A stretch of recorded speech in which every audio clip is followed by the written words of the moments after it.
If you're that 25-year-old who mentioned ejaculating in 15 seconds, or you're just curious about premature ejaculation in young men, you're in the right place.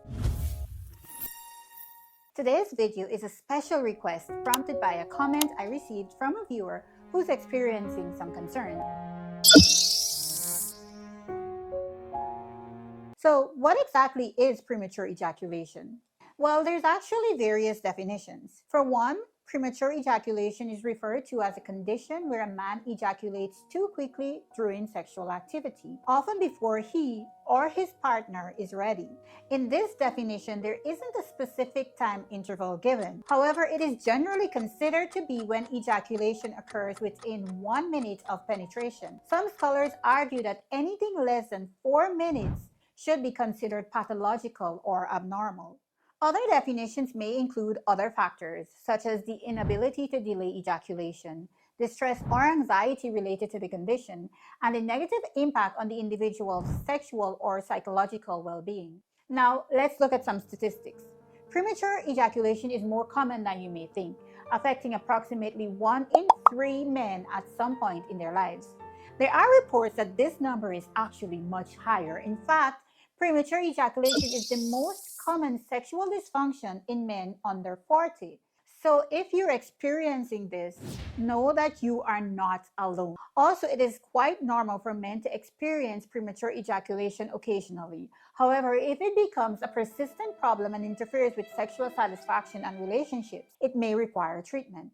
The American Psychiatric Association includes in their definition of premature ejaculation: 1, if it occurs more than 75% of the time; 2, if symptoms persist for more than 6 months; and 3, if this dysfunction isn't related to significant distress, the use of medications, or a mental or physical medical condition.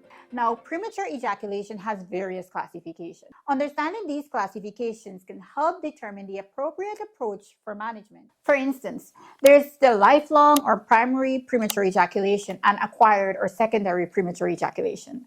As the term suggests, lifelong premature ejaculation occurs from the very first sexual experience, while acquired premature ejaculation develops after a period of normal sexual function. Another classification is global and situational. Global premature ejaculation is constant and occurs all the time, regardless of your sexual partner or the type of stimulation or the situation. On the other hand, situational premature ejaculation is intermittent and would vary depending on your partner, the situation, the location, etc. Premature ejaculation can also be classified depending on the severity. There is mild, when ejaculation occurs within about 30 seconds to 1 minute of vaginal penetration. Moderate, within 15 to 30 seconds of vaginal penetration. This person from the comment mentioned that he ejaculates within 15 seconds, so he'll likely fall in this category. Finally, there is severe premature ejaculation, which occurs before or during foreplay or within 15 seconds of vaginal intercourse. So why does premature ejaculation happen? It may be due to psychological factors such as anxiety, stress, alcoholism, excessive masturbation, control issues, guilt, narcissism, or relationship issues.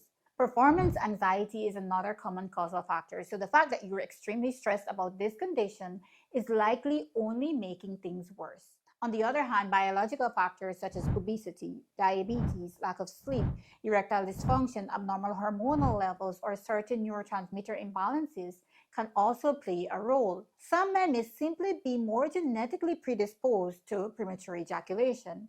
It's essential to remember that everyone is different and that what triggers premature ejaculation for one person may not be the same for the other. Regardless, premature ejaculation can impact not only the individual experiencing it, but also their partner and their relationship.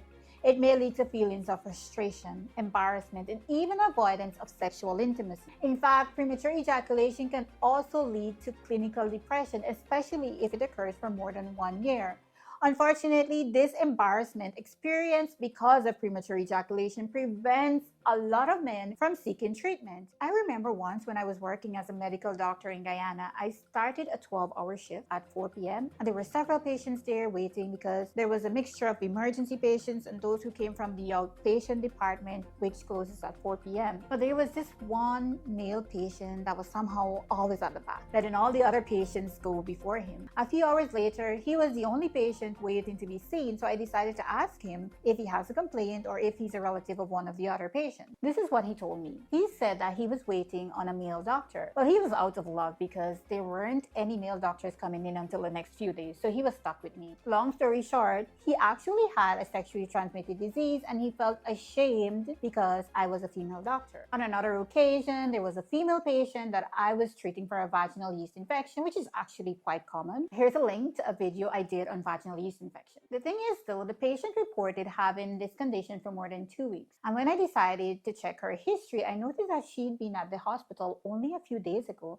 and did not report any associated symptoms. The thing is, this patient came to the clinic, waited several hours to see a doctor, and when it was her turn, she went in to see a male doctor. So she simply requested some vitamins and went back home. She didn't even request to see a female doctor. She just decided to come back another day, go through the whole process again, keeping her fingers crossed that she would see a female doctor. She opted to stay with this discomfort when it was simply not necessary. These examples may seem illogical to you, but they are true, and it goes to show that embarrassment and shame can negatively affect our thoughts and behaviors. I know it's important to have a doctor that you feel comfortable with, but I'm saying all this to encourage you not to be embarrassed, especially when your health depends on it. Unfortunately, depending on where you live, you probably don't even have that many options. Remember, your healthcare professional is not there to judge you, but to promote health and to help you find solutions to your problems. And chances are, you won't be telling them or showing them anything they haven't seen or heard countless times before. Well, at least the majority of the time. So to the person who left this comment, go to your doctor and let them know what's happening. Fortunately, there are several treatment options available to manage premature ejaculation.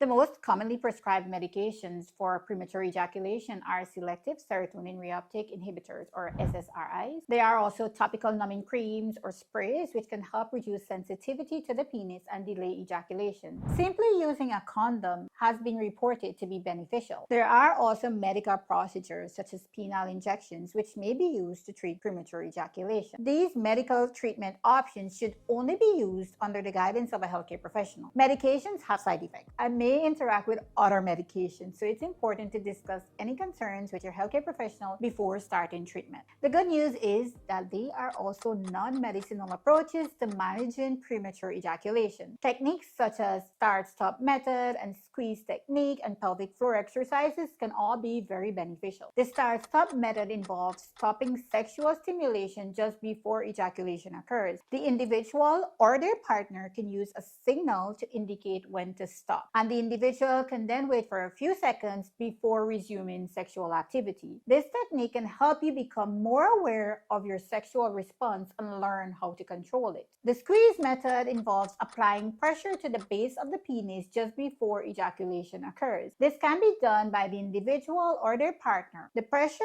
should be maintained for several seconds until the urge to ejaculate subsides. It's important to note that these techniques may not work for everyone and may require practice and patience to be effective. It's also recommended to speak with your healthcare professional or a sex therapist for additional guidance and support. Kegel exercises for men is another option, so be sure to check out this video to learn more about pelvic floor exercise. Simply improving communication with your partner, decreasing alcohol consumption, and practicing mindfulness can also help with premature ejaculation. Counseling is crucial for helping you identify and address the emotional and psychological factors that contribute to premature ejaculation. It'll also help you develop coping strategies to manage your symptoms and improve overall sexual satisfaction. This is not the kind of video I was planning on creating, so if you enjoyed it, consider liking or leaving a comment below. It helps me out a lot. Oh, and only 4% of my viewers are currently subscribed, so if you want little nuggets of wisdom to improve your health and well-being,